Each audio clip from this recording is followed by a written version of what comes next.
말씀은 빌립보서 4장 14절로 20절 말씀을 다 일어나서 교독하겠습니다.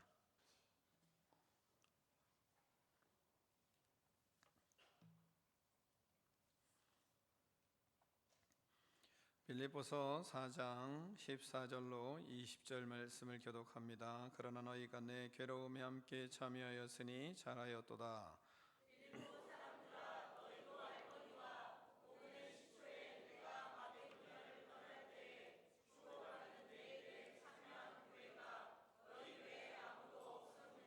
데살로니가에 있을 때에도 너희가 한 번뿐 아니라 두 번이나 나의 쓸 것을 보내었도다.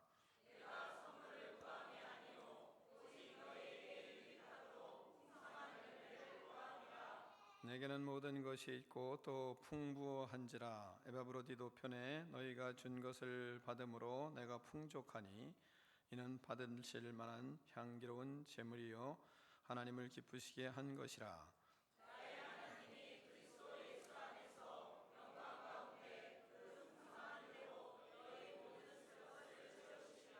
함께 있습니다. 하나님 곧 우리 아버지께 세세 무궁토록 영광 돌릴지어다. 아멘. 하나님의 말씀을 들고 우리의 고백을 하나님께 올려드리겠습니다. 주의 말씀은 내 발의 등이요 내 길의 빛이십니다. 내 삶을 변화시키십니다. 주께서 말씀하신 대로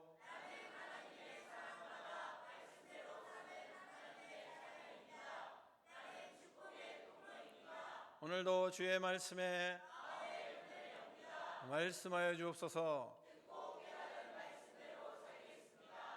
아멘. 다 자리에 앉겠습니다. 말씀의 제목을 두 번 크게 읽습니다. 시작. 아멘. 그동안 우리는 빌립보서의 말씀을 들었습니다. 빌립보서의 말씀을 그동안 잘 들었으면 오늘 말씀을 잘 듣게 될 것입니다. 오늘은 마지막으로 헌금에 대한 말씀으로 빌립보서는 마치고 있습니다. 바울은 돈에 대해서 오해받는 것을 참 싫어했던 사도였습니다. 하나님 안에서 받을 자격도 있고 받아야 사역을 할 수 있었습니다. 몸에 질병이 있어서 항상 그는 많이 아팠습니다. 심히 고단한 사역의 삶을 살았습니다. 그런데도 물질로 성도들에게 짐이 되고 싶지는 않았습니다. 고린도후서 11장 9절을 보면 이렇게 말합니다. 또 내가 너희와 함께 있을 때 비용이 부족하였으되 아무에게도 누를 끼치지 아니하였음은 마게도니아에서 온 형제들이 나의 부족한 것을 보충하였습니다. 내가 모든 일에 너희에게 폐를 끼치지 않기 위하여 스스로 조심하였고 더 조심하리라. 이렇게 말합니다. 또한 데살로니가 2장 9절에서는 이렇게 말합니다. 형제들아 우리의 수고와 애쓴 것을 너희가 기억하리니 너희 아무에게도 폐를 끼치지 아니하려고 밤낮으로 일하면서 너희에게 하나님의 복음을 전하였노라. 이렇게 말하고 있습니다. 바울은 자신이 받을 권세도 있었고 누릴 자격도 있었는데 때로 생활을 위해서 일을 하기까지 하며 복음을 전하였습니다. 폐를 끼치지 않기 위해서 스스로 조심하였고 또 조심하였습니다. 그런데 기이한 것은 그가 성경 많은 부분에서 이 헌금에 대한 말씀과 교육을 빠지지 않고 한다는 것입니다. 왜 그랬을까요? 그렇게 싫어하면서도. 그것은 다름이 아니라 우리의 삶이, 우리의 신앙이 물질과 큰 연관이 있기 때문에 그렇습니다. 예수님도 많은 부분에 헌금의 말씀을 하셨습니다. 왜냐하면 그만큼 헌금이 중요하기 때문이었습니다. 물질은 우리의 삶을 좌우할 정도로 큰 영향력을 미치기도 하고 큰 역할을 하기도 합니다. 많은 부분 큰 문제를 일으키기도 하고 또 큰 폭의 축복의 삶이 되기도 합니다. 오늘은 헌금에 대한 설교를 잘 듣고 실족하지 마시고 큰 축복의 삶의 문을 활짝 여는 계기가 되기를 간절히 축원합니다. 오늘의 헌금에 대한 말씀이 헌금의 모든 것이라고 말할 수는 없습니다. 바울을 통해서 우리에게 말씀하시는 많은 말씀 중에 한 부분입니다. 그래서 빌립보서에서 우리에게 하시는 말씀이니 말씀을 듣고 빌립보 성도들의 헌금의 축복을 한 부분을 배우는 시간이 될 것입니다. 하나님께서 향기로운 예물을 드린 빌립보 교회를 축복하셨으니 잘 듣고 배우면 헌금이 우리에게도 큰 축복의 삶이 될 줄로 믿습니다. 본문에서는 두 가지를 말씀하세요. 큰 틀로 보면 첫 번째는 헌금은 하나님의 뜻을 이루는 길인 것을 우리에게 말씀하시고, 또 한 부분은 축복을 받는 길인 것을 우리에게 말씀하십니다. 먼저는 헌금은 하나님의 뜻을, 하나님의 사역을, 하나님의 계획을 이루는 길에 대해서 말씀을 우리는 듣게 될 것입니다. 첫 번째는 헌금은 주님의 사역에 함께 참여하는 것입니다. 14절을 같이 읽겠습니다. 14절입니다. 시작.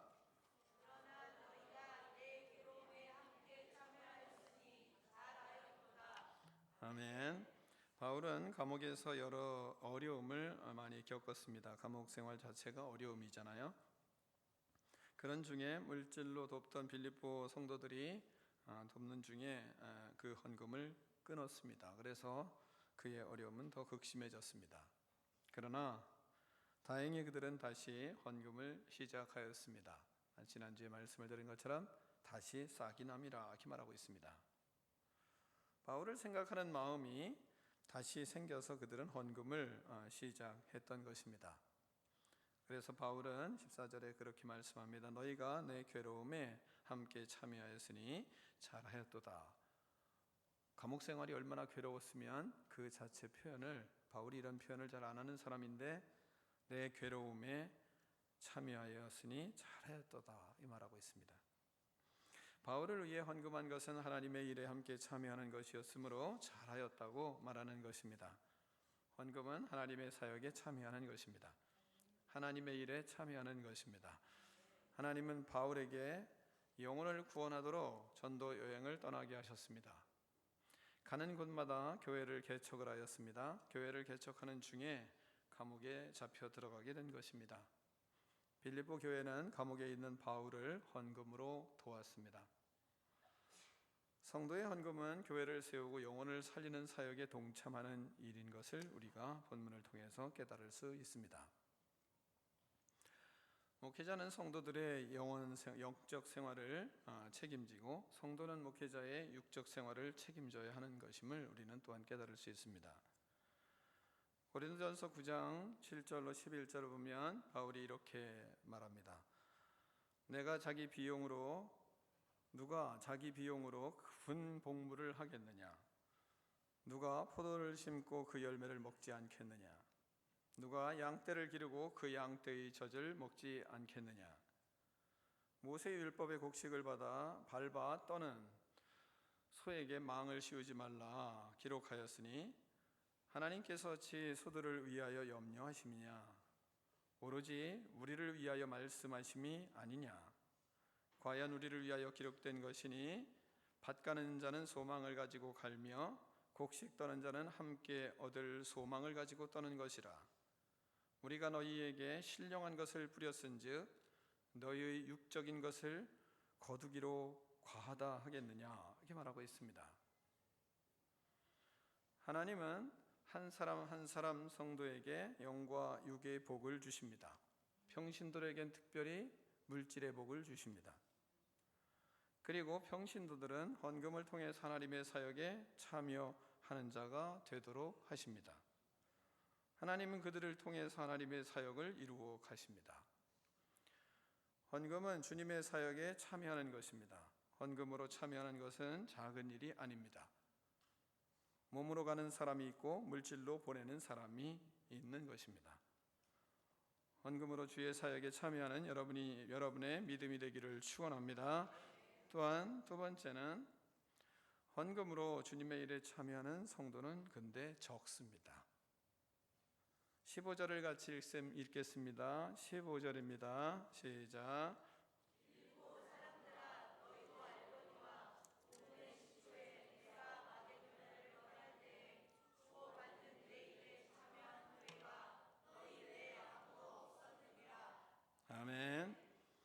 헌금으로 주의 일에 참여하는 사람은 적은 것입니다.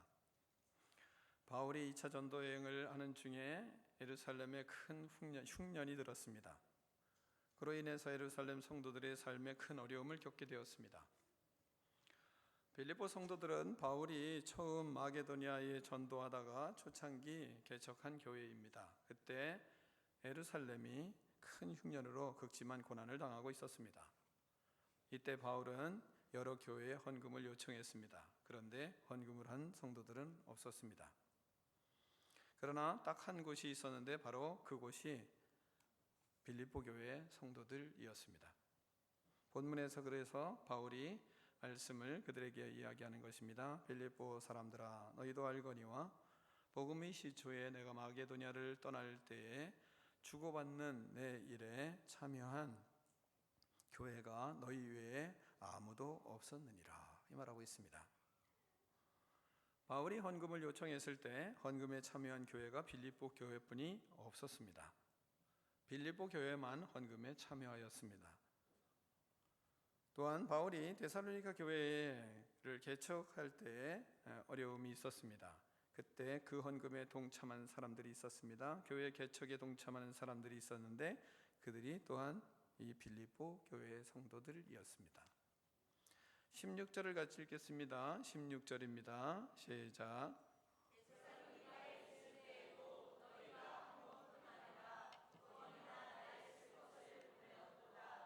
아멘.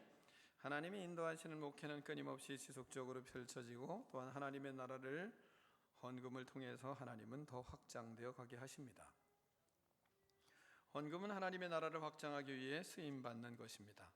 헌금을 하는 믿음은 그래서 아주 크고 신실한 믿음입니다. 헌금은 하나님의 말씀에 순종하는 믿음의 사람들이 참여합니다.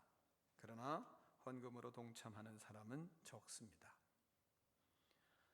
바울이 헌금을 요청했을 때 헌금한 교회는 빌립보 교회뿐이 없었듯이 헌금으로 하나님의 나라의 사역에 동참하는 사람은 적은 것을 우리는 금방 깨달을 수 있는 것입니다.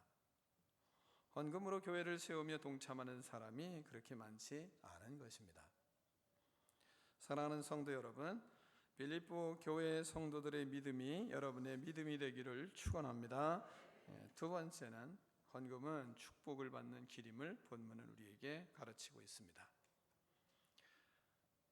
자, 먼저 첫 번째, 헌금을 하면 헌금한 것보다 더 큰 유익을 하나님은 주십니다. 믿으세요? 네, 본문이 그렇게 말씀을 해요. 목사님 말이 아니라. 17절 말씀을 같이 읽겠습니다. 17절입니다. 시작.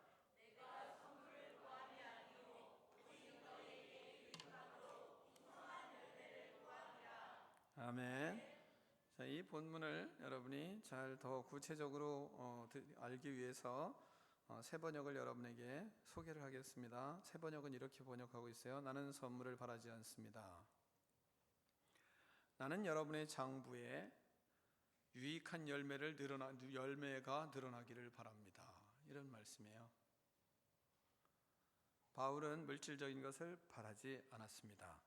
그래서 바울이 말하는 겁니다. 나는 선물을 바라지 않습니다. 여러분에게 물질의 선물을 그런 것 바라지 않습니다. 왜냐하면 예수님이 전부였기 때문입니다. 우리도 예수님 이외에 바람이 없는 그런 인생이 되기를 축원합니다. 우리도 예수님 외에 바라는 게 뭐가 있습니까? 바울은 헌금을 한 이 빌립보 성도들에게 그 헌금을 이야기할 때 어떤 것을 이야기하냐면 상거래를 가지고 말씀을 하고 있습니다. 금방 아이들도 다 아는 거잖아요. 헌금하면 나는 여러분의 장부에 유익한 열매가 늘어나기를 바랍니다. 이게 무슨 얘기인지 금방 알잖아요. 헌금을 하면 이게 무슨 뜻이냐면 그러면 헌금을 했을 때 유익한 것을 말하는데 장부의 금액이 늘어나는 축복을 말씀하시는 것입니다. 헌금을 하면 유익하다. 어떤 유익이 있습니까? 장부의 액수가 늘어나는 축복을 받는다. 이 말하고 있습니다. 즉 헌금을 하면 헌금보다 더 많은 액수의 금액이 장부에 채워진다, 이렇게 말씀을 하고 있습니다. 이거를 이해 못하는 사람 없잖아요. 아이들도 다 이해할 거예요. 용돈의 장부가 늘어날 줄 다 믿는 거죠. 그게 본문이에요. 그러니까 헌금이 우리의 인생에서 얼마나 축복을 보장하는지 바울은 장부를 가지고 말씀을 하고 있는 것입니다. 그 유익은 물질에서 이루어지는 것이며 또한 그 인생에 많은 유익이 되는 것입니다. 물질에서 멈추는 축복만이 아닙니다. 그 이상의 많은 유익이 우리의 인생에 이루어집니다. 잠언 3장 9절로 10절은 이렇게 말합니다. 내 재물과 내 소산물의 처음 익은 열매로 여호와를 공경하라. 그리하면 내 창고가 가득히 차고 내 포도즙 틀에 새 포도즙이 넘치리라, 이 말씀하십니다. 헌금은 하나님의 뜻을 이루는 일이며 하나님의 나라를 이루는 일이기 때문입니다. 헌금으로 하나님의 일에 참여하는 자에게 하나님은 복의 문을 열어주십니다. 헌금은 세상에서 살아가는 성도들의 세상의 계산과 다른 하나님의 계산 속으로 들어가는 풍성한 열매를 맺는 수단입니다. 우리의 계산이 아니라 하나님의 계산 속으로 들어가는 것입니다. 우리의 인생이 내 머리로 계산하는 것이 아니라 세상적인 계산을 넘어 하나님의 계산 속으로 들어가는 것이 헌금이에요. 여러분, 이 말씀을 믿고 큰 복을 받아 누리는 여러분이 되기를 축원합니다. 저는 반드시 좀 그랬으면 좋겠습니다. 그런 축복이 여러분에게 반드시 일어났으면 좋겠습니다. 아주 고대합니다. 왜 우리가 가난할까요? 왜 우리가 허덕일까요? 잘 말씀을 여러분이 생각하시고, 우리의 인생이 고단한 믿음의, 물질 때문에 고단한 믿음의 인생은 우리의 인생이 믿음이 하나님과 고단하기 때문일 수 있어요. 잘 생각을 하셔야 됩니다. 하나님과의 관계가 고단한 거예요. 펑 뚫려야 되는데, 그래서 모든 관계가 하나님과 물질의 관계도 힘든 것일 수 있어요. 그래서 잘 들어야 돼요. 또한 헌금은요, 하나님을 기쁘시게 하는 일입니다. 18절을 같이 읽겠습니다. 18절입니다. 시작.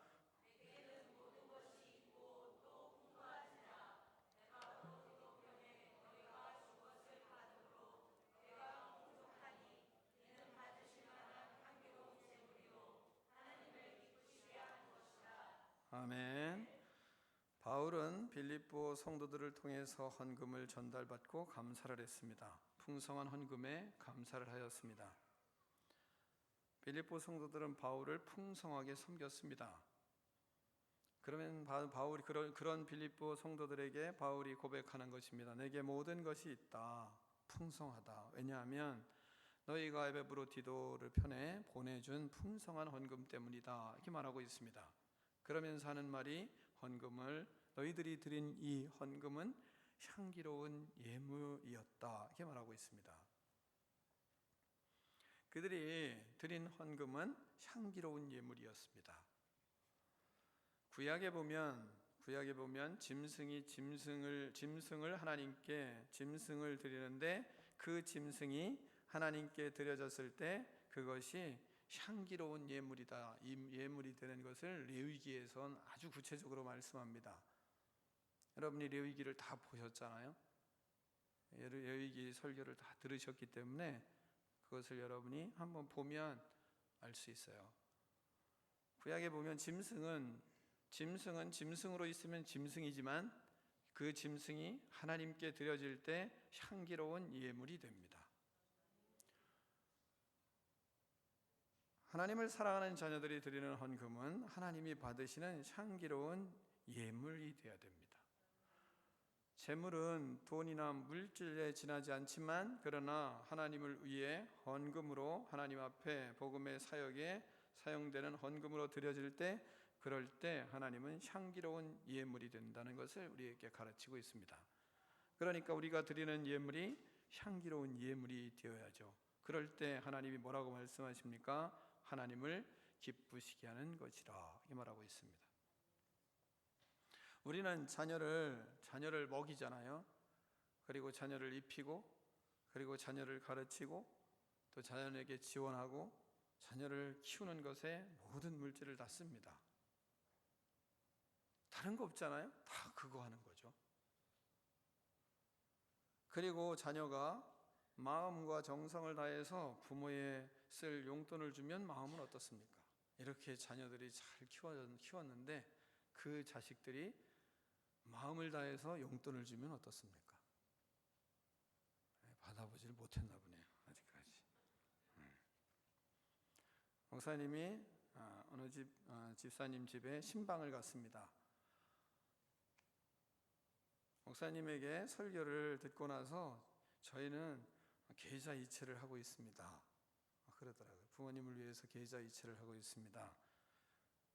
근데 어떤 때는 돈이 없어서 계좌이체가 안 들어갈 때가 있어요.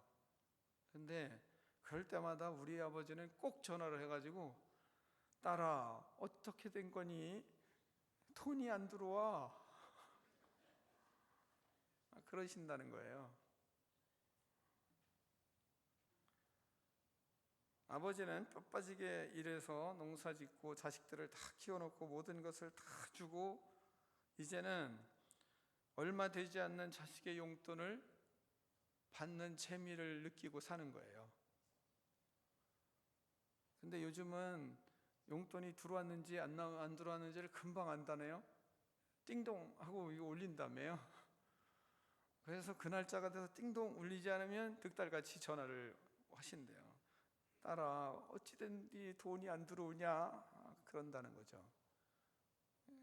그러니까 부모님은 아버지는 그 몇 푼 안 되는 모든 걸 다 주고 나서 그 몇 푼 안 되는 용돈 받는 재미로 사는 거예요. 그리고 나서는 야 우리하고 같이 식사하자 그런다는 거예요. 그러면 식사를 하는데 식사하고 나면 막 10만 원, 20만 원 막 이렇게 나올 때가 있다는 거죠. 그것도 소고기를 먹고 좋아하신대요. 그리고 나서 계산하려고 그러면 드린 용돈보다 훨씬 많이 들어간다는 거죠. 그런데도 그냥 좋은 거예요.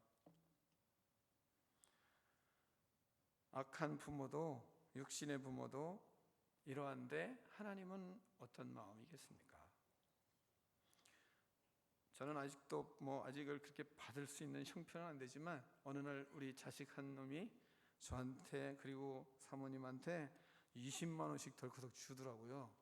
자 이렇게 봉투에다가 20만 원을 갖다 20만 원, 20만 원 한 사람이 아니고 또 따로 20만 원을 주더라고요. 누굴까? 또 이렇게 또 머리가 돌아가죠. 또 계속 궁금해하세요. 근데 받고 나니까 말이죠. 며칠 동안 그냥 흐뭇하더라고요. 그거 있잖아요. 누구도 알 수 없는 미소. 그게 있더라고요. 그게. 그래서 제가 진짜 하나님의 마음을 알게 됐어요. 하나님이 왜 이렇게 여러분 이 본문만이 아니라 하나님께 헌금했을 때 주시는 축복은 성경에 너무 많아요. 왜 그렇게 하나님이 말씀하실까 하는 것을 마음으로 알게 되는 그런 은혜가 있었어요. 하나님은 우리를 위해 모든 것을 다 주시고 아들을 아끼지 아니하시고 십자가에 못 박혀 죽이기까지 하시며 우리를 구원하셨습니다. 우리에게 믿음을 주셨고 우리를 하나님의 자녀 삼아 주셨어요. 그렇게 은혜를 베풀어 주신 하나님은 우리가 드릴 헌금을 받으며 기뻐하세요. 기뻐하세요. 그래서 헌금은 하나님의 기쁨이 되는 것입니다. 그러므로 기쁨이 되는 하나님이 무엇을 하시겠어요? 세 번째로는 헌금을 하면 풍성한 대로 모든 쓸 것을 채우시리라 이 말씀하는 겁니다. 19절을 같이 읽습니다. 19절입니다. 시작.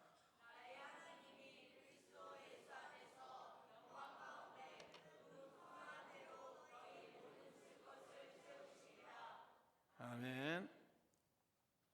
빌립보 교회 성도들은 헌금을 통해서 바울의 옥바라지를 하였습니다. 복음을 위하여 고난을 당하는 바울의 사역에 동참을 하였습니다. 또한 어려운 예루살렘 교회를 돕는 일에 동참했습니다. 바울의 개척 사역을 돕는 일에도 동참을 했습니다. 이것은 하나님께 향기로운 예물이요 하나님을 기쁘시게 해드리는 일이었습니다. 그러므로 하나님은 그들을 축복하시는 겁니다. 나의 하나님이 그리스도 예수 안에 영광 가운데 그 풍성한 대로 너희 모든 쓸 것을 채우시리라.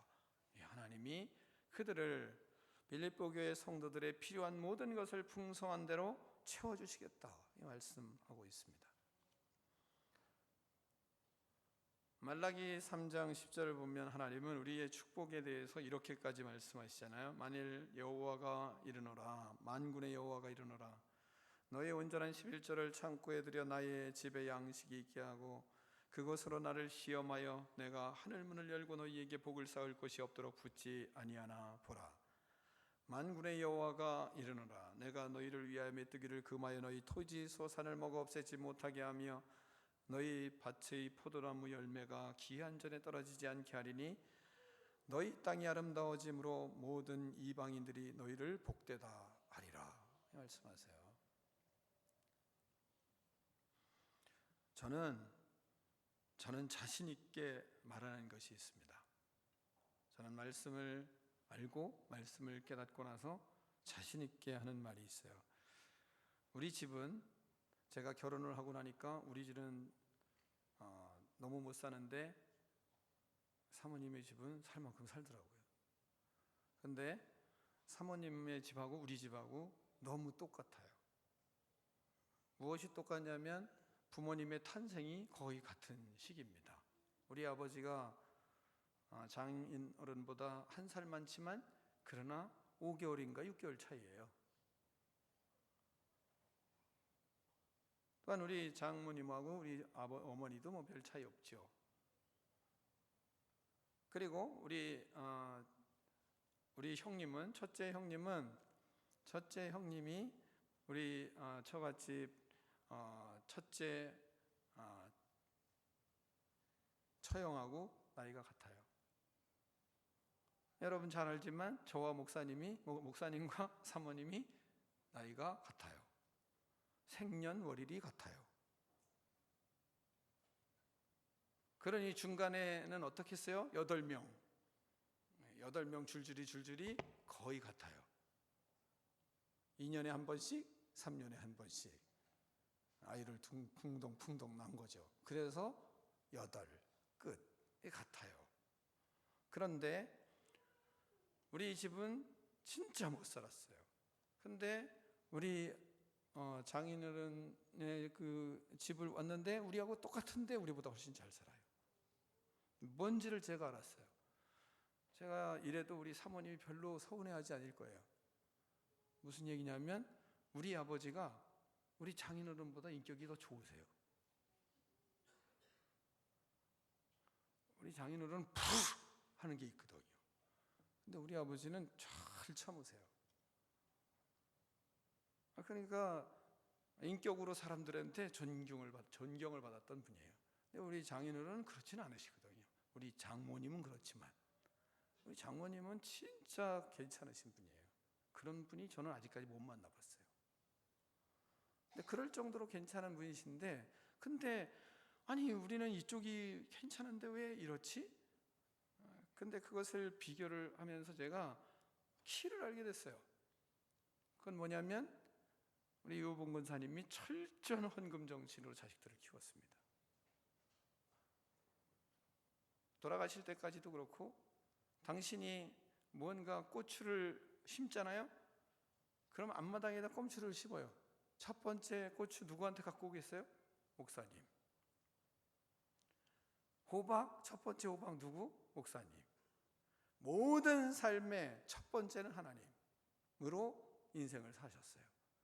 근데 별 차이가 없는데, 시대적으로 다 차이가 없는데, 그런데 이쪽은 복을 받고, 근데 우리는 헌금 정신은 없었거든요. 우리 부모님은. 차이가 이렇게 날 수 있는가? 그래서 제가 헌금을 공부하기 시작했어요. 그리고 나서 저는 확신을 가졌어요. 내가 왜 이렇게 어렵게 살았는가? 이 복을 몰랐구나. 그래서 저는 그때부터 헌금 정신을 절대로 포기하지 않습니다. 그러니까 저는 먹을 거 없어도 헌금을 합니다. 전 굶어 죽어도 헌금을 합니다. 왜? 복이 거기에 있기 때문에. 저는 우리 자녀들 100% 잘 될 확신을 가져요. 왜요? 하나님의 방법으로 가니까. 저는 우리 자녀들이 잘못되리라는 상상을 전혀 해본 적이 없습니다. 아직까지. 그 이후로는 100% 복을 받는다. 하나님 앞에 우리 자녀들은 다 잘 된다. 저는 확신을 해요. 저는 확신을 해요. 제 인생도 저는 확신하며 삽니다. 어떤 일이 생겨도 하나님이 나는 축복하실 거다. 확신을 해요. 왜? 나는 하나님의 것을 떼어먹지 않거든요. 절대로. 왜? 원리를 알기 때문에. 그래서 저는 확신을 갖고 삽니다. 확신을 갖고 살아요. 두고 보세요. 잘 되나 잘 되지 않나. 전 그렇게까지 얘기를 합니다. 왜? 말씀이 그러니까요. 말씀이. 말씀 앞에서 살면 뭐 두려울 게 있어요? 왜? 말씀이 우리의 인생의 지침서고 우리는 생명책에 기록된 사람이기 때문에 말씀으로 살아가니까 하나님이 그 인생을 복을 주시지 않겠습니까? 그러니까 걱정이 없는 거죠. 앞일에 대한. 전 걱정 없어요. 왜? 걱정하는 것은 뭐예요? 지금 내가 하나님의 말씀대로 사는 것은 걱정을 해요. 다음 날을 걱정하는 게 아니라 내가 하나님의 말씀으로 오늘도 살려고 내 인생을 하나님의 말씀 앞에 서는가, 그거는 제가 걱정을 해요. 나머지는 걱정을 하지 않습니다. 하나님은 우리에게 반드시 축복하신다고 약속을 하셨으니까 철저한 믿음의 길을 헌금의 정신을 가지고 가면 그러면 하나님이 물질을 주신다고 하니까, 그러니까 뭘 믿겠어요? 그걸 믿어야지. 그걸 미친 듯이 믿어요. 그러니까 하나님이 반드시 복을 주실 거라고 저는 확신해요. 저는 우리 자녀에게도 그래요. 우리 사위가 사업을 하지만 사업하는 것도 저는 그렇게 얘기를 해요. 가서 야, 절대 걱정하지 말아라. 니들은 하나님이 축복하신다. 왜? 축복하실 수밖에 없어. 왜? 하나님이 이렇게 약속하셨으니까.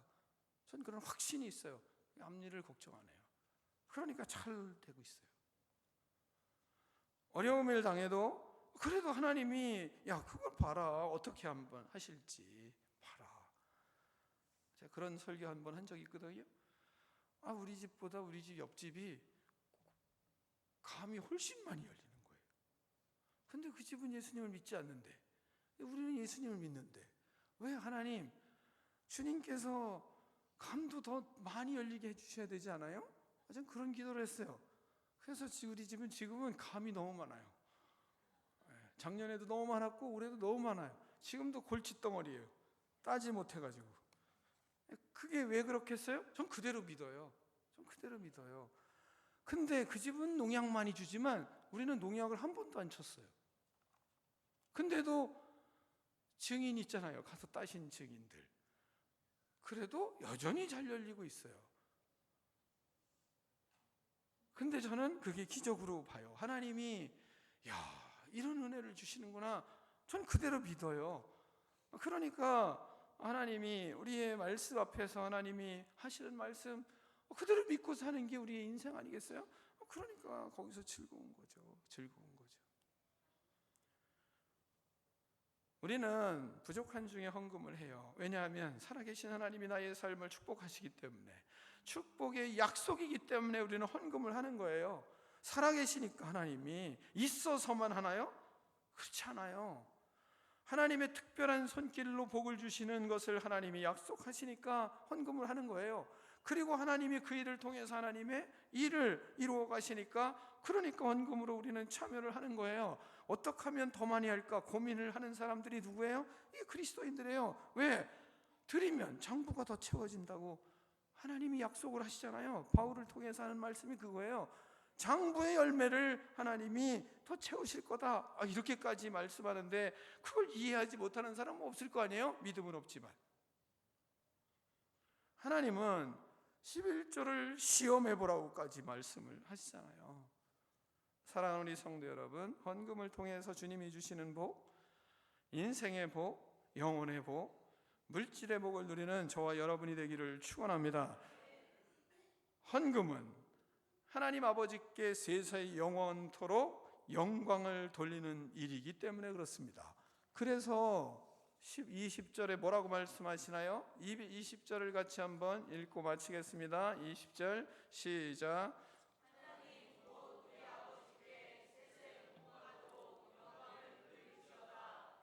아멘. 말씀을 정리합니다. 하나님은 하나님의 뜻, 하나님의 계획, 하나님의 사역을 이루는 일이 뭐냐? 헌금이에요. 헌금은 주님의 역사의 사역에 동참하는 일입니다. 그래서 헌금을 참여하는 그런데 헌금을 참여하는 사람은 적어요. 두 번째로 하나님은 축복의 길로 헌금을 우리에게 제시하는 거예요. 헌금을 하면 헌금한 것보다 더 큰 유익을 하나님이 주시겠다, 장부의 열매를 채워주시겠다, 이 약속을 하십니다. 또한 하나님을 기쁘시게 해드리는 일이다. 그래서 향기로운 예물이 되게 하고 하나님을 기쁘시게 해드리는 일이 되어야 된다, 이 말씀하세요. 또한 세 번째는 헌금한 자에게 하나님이 풍성한 대로 모든 쓸 것을 채우시겠다, 이 약속을 하십니다. 사랑하는 우리 성도 여러분, 헌금을 통해서 하나님께 세세토록 영광을 돌리는 여러분이 되기를 축원합니다. 기도하겠습니다. 하나님 아버지 감사합니다. 하나님, 우리의 삶에 부족함이 왜 이루어지고 있는지를 우리는 하나님 말씀을 통해서 깨달았습니다. 하나님, 헌금을 통하여 주의 사역을 하나님 하며 헌금을 통하여 하나님의 뜻을 이루어가고 하나님의 계획을 이루어가는 인생 될 수 있도록 그 작은 빌립보 교인들처럼 우리도 그 작은 수에 드는 헌금의 생활을 하는 믿음의 삶을 살겠습니다. 기도하고, 또한 하나님 아버지, 헌금은 축복을 받는 길이라 하셨습니다. 헌금을 하면 헌금보다 더 큰 은혜를, 더 큰 풍성한 결실을 하나님이 주신다 하셨습니다. 하나님을 기쁘시게 하는 일이라 하셨습니다. 헌금을 하는 것에 하나님이 풍성한 대로 모든 쓸 것을 채우신다 하셨습니다. 헌금을 통하여 세세토록 하나님께 영광을 돌리는 인생 되기를 원하오니 하나님 축복해 달라고 말씀을 붙들고 같이 하시면서 기도하겠습니다.